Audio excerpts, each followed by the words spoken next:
खुदी को आजमाया है तो ये अंदाज आया। तुम में भी मैं हूँ शुद्ध प्लस पान मसाला। जब पशुओं को मिलेगा प्यार और मिल्को मोर पशु आहार तो दूध बहेगा, मुनाफा बढ़ेगा। मिल्को मोर पशु आहार।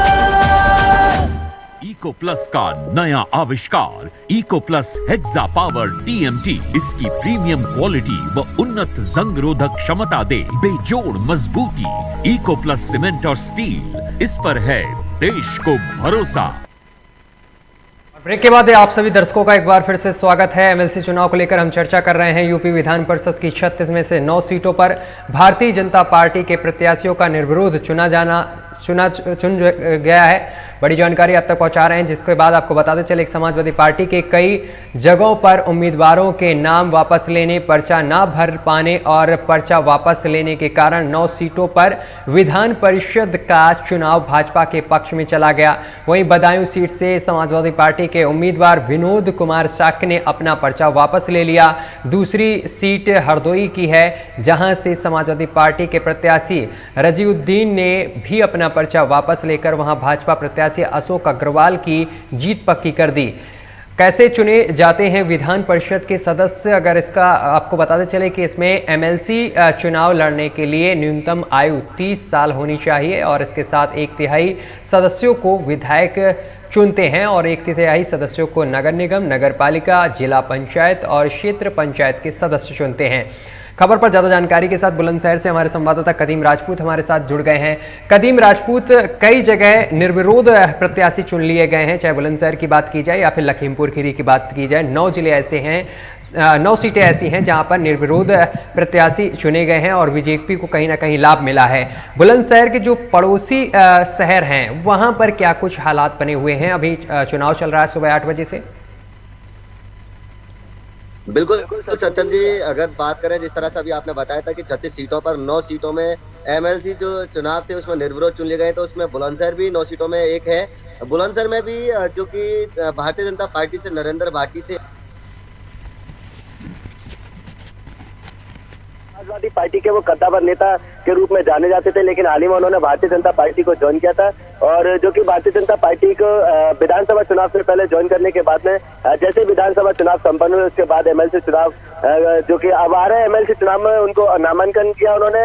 और जो कि समाजवादी पार्टी ने खुर्जा क्षेत्र के अरनिया क्षेत्र से सुनीता शर्मा को अपना MLC प्रत्याशी बनाया था, जो कि MLC प्रत्याशी सुनीता शर्मा ने अपना पर्चा जो कि वापस ले लिया था। वहीं अगले दिन उन्होंने खुद भारतीय जनता पार्टी को ज्वाइन कर लिया था, तो जिसके वजह से बुलंदशहर के अंदर भी नरेंद्र भाटी जो है MLC निर्विरोध चुने गए हैं, जो कि बुलंदशहर सहित 9 सीटों पर निर्विरोध MLC चुने गए 36 सीटों में से। सत्यम जी, इसके साथ ही जो अदर जिले हैं जहां पर अभी चुनाव चल रहा है 27 सीटों पर, वहां के क्या कुछ हालात हैं और इसके साथ ही सुरक्षा व्यवस्था के क्या कुछ हालात देखने को मिल रहे हैं?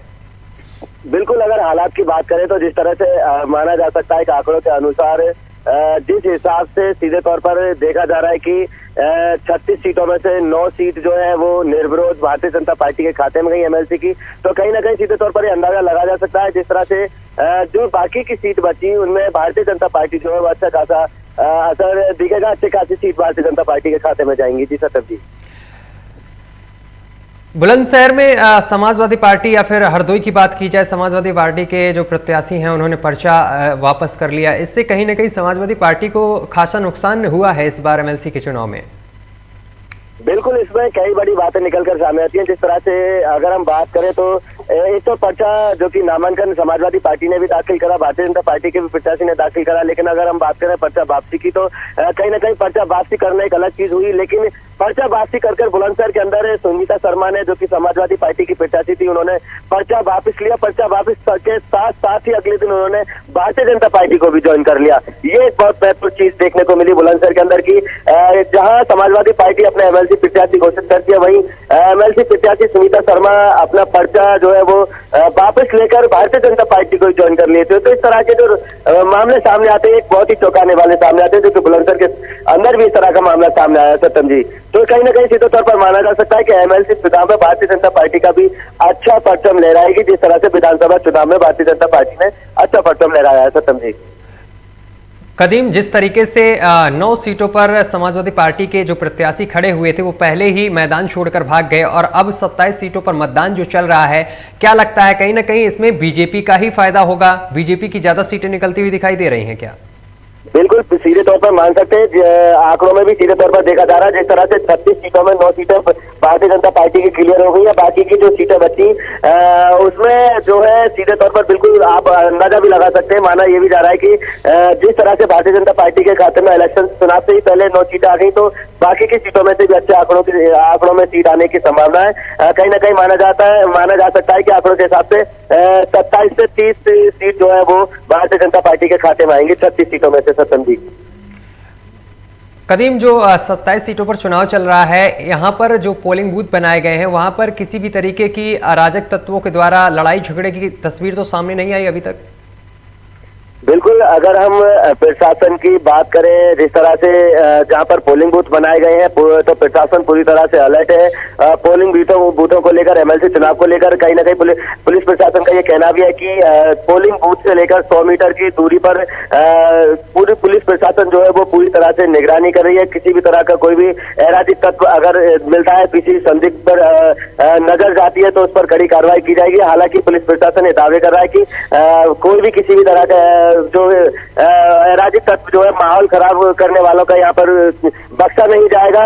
लेकिन अगर हम बात करें जो कि जिस तरह से निगरानी की, तो पुलिस प्रशासन जो है वो आला अधिकारी जो है, चुनाव अधिकारी जो है वो लगातार नजर बनाए हुए हैं अराजक तत्वों पर। सत्यम जी, चलिए, तमाम जानकारी साझा करने के लिए बहुत बहुत शुक्रिया आपका कदीम राजपूत। तो आपको बताते चले कि लगातार एमएलसी चुनाव को लेकर हम आप तक अपडेट पहुंचा रहे हैं कि किस जिले से कौन कौन प्रत्याशी खड़े हुए हैं और किसका दबदबा देखने को मिल रहा है। फिलहाल आपको बताते चले कि 9 सीटों पर बीजेपी ने पहले ही कब्जा कर लिया है, क्योंकि समाजवादी पार्टी के प्रत्याशी मैदान छोड़कर बाहर चले गए और इसके साथ ही अब 27 सीटों पर मतदान चल रहा है। सुबह 8 बजे से शाम 4 बजे तक ये मतदान चलेगा और इसमें जो प्रत्याशी खड़े हुए हैं, कहीं ना कहीं बीजेपी का दबदबा इन 27 सीटों पर भी दिखाई दे रहा है। लगातार हम इस पर चर्चा करेंगे। वक्त एक छोटे से ब्रेक का, ब्रेक के उस पार लगातार एमएलसी चुनाव पर चर्चा जारी रहेगी।